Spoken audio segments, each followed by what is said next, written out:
अस्सलामुअलैकुम वरहमतुल्लाहि वबरकातुहू। क्या हाल है मेरे भाई? ठीक हैं, खैरियत से हैं? दुआ है कि अल्लाह ताला सबको अपनी हिफ्ज़ व अमान में रखे। तो आज हम आए हैं गाँव में जी। तो आज मैं गाँव में आपके साथ शेयर करूँ आलू गोश्त की रेसिपी, जो कि ये मेरे तरीके से है। आप तो अपने तरीके से बनाएं माशाल्लाह। तो ये गाँव में आए हुए हैं आज। बाजी की तबीयत ख़राब थी, इसलिए उनकी तरफदारी करने के लिए तो मैंने कहा चलो यहाँ पे जो है ना आज आलू गोश्त बनाते हैं। तो ये देखें माशाल्लाह, क्योंकि हमने इधर टमाटर जो है ना फ्रीज़ किए होते हैं, इसलिए फिर अब उनको लंगरी में जो है ना कूट रहे हैं। तो ये रखा है पतीले में तेल गर्म होने के लिए। अब इसके अंदर प्याज डालेंगे। सबसे पहले थोड़ा सा गर्म हो ले, तो फिर उसके बाद इसमें ये देखें प्याज, ये आलू भी कटे हुए हैं साथ, ये लहसुन का पेस्ट भी बनाया हुआ है, गोश्त भी साफ़ किया हुआ है। तो ये देखें माशाल्लाह प्याज डाला इसके अंदर। तो ये देखें जी, ये देचका तो छोटा है, लेकिन माशाल्लाह जो है ना चम्मच इसके अंदर ये बहुत बड़ा है। ये हमारे से इस तरह अपोजिट है, क्योंकि हम तो घर में इधर कढ़ाई में बनाते हैं, लेकिन उसमें चम्मच जो छोटी होती है। तो यहाँ अपोजिट है। तो माशाल्लाह देखें, ये प्याज हल्का सा ब्राउन करेंगे। तो ये इसको देखें आस्ता आस्ता जो है ना प्याज ब्राउन हो रहा है। ये इसके अंदर लहसुन का पेस्ट डाला है, ताकि इसको भी साथ ही ब्राउन कर दें। फिर उसके बाद गोश्त डालेंगे।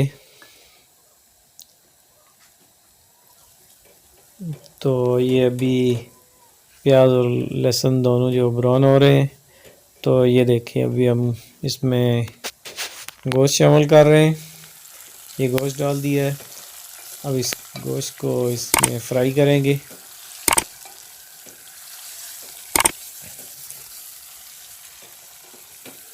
जब इसका कलर चेंज हो जाएगा, तो फिर इसमें टमाटर का जो पेस्ट बनाया वो शामिल करेंगे।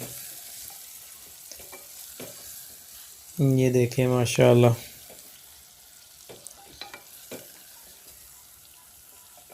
ये देचका तो छोटा है, मगर मुझे इसमें ये है कि कढ़ाई की तरह साइडों पे जो है ना वो लग नहीं रहा मसाला। तो ये थोड़ा सा हल्का कलर चेंज हुआ, तब इसमें ये टमाटर का पेस्ट शामिल किया है।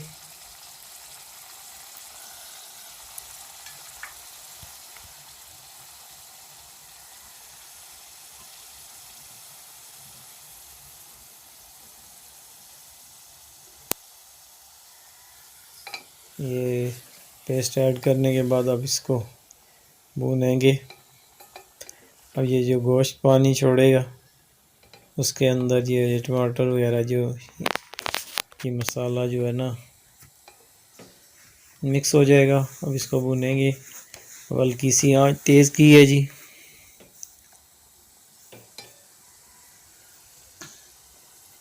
तो ये मैं इधर बाजी का फ़र्स्ट टाइम जो है ना बना रहा हूँ। तो माशाल्लाह देखिए अब आस्ता आस्ता जो है ना ये पानी इसका सूखना शुरू हो गया है। तो इसके अंदर ये लाल मिर्च, हल्दी, नमक शामिल करेंगे।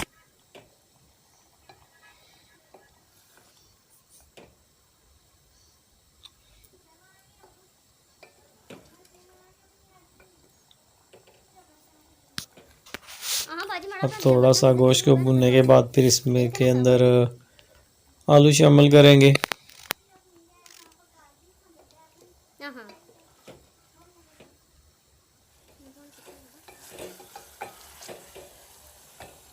तो अब ये तकरीबन जो है ना गोश्त हल्का हल्का भुन चुका है।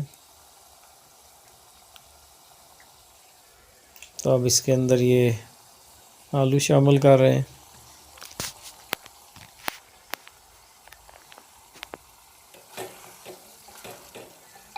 तो अगर आलू इससे पहले डाल देते तो फिर आलू बाद में आखिर में जो है ना मसाला ही बना होता, आलू का कहीं निशान नहीं रहता, इसलिए फिर आलू चूँकि जल्दी गल जाते हैं, इसलिए अब ये देखें अब ये इसलिए मैं कह रहा था ये रिचका छोटा है क्योंकि अब इसको मिक्स करना थोड़ा सा मसला हो रहा है, मगर माशाल्लाह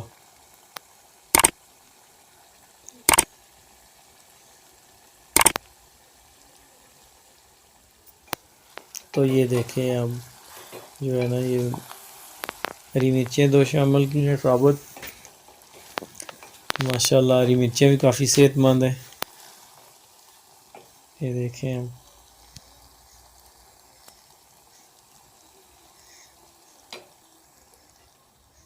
तो ये देखें जी माशाल्लाह थोड़ी देर इसको ढका था ताकि जो आलू भी गल जाए। तो ये देखें अब गोश्त जो है ना वो भुनना शुरू कर दिया है। तो माशाल्लाह अच्छा जो है ना इसका फ्लेवर आ गया है, खुशबू भी माशाल्लाह ज़बरदस्त आ रही है। तो अब इस गोश्त को भून रहा हूँ मैं, तो साथ इसके भुनने के दौरान ही आलू भी गल जाएंगे, तो फिर इसमें बाद में पानी ऐड कर लेंगे क्योंकि ये आलू गोश्त जो है ना ये इसका शोरबे वाला ही मज़ा करता है।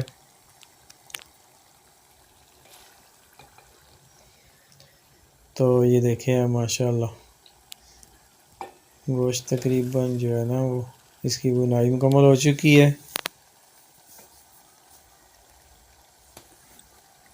थोड़ा सा इसको और भुनेंगे।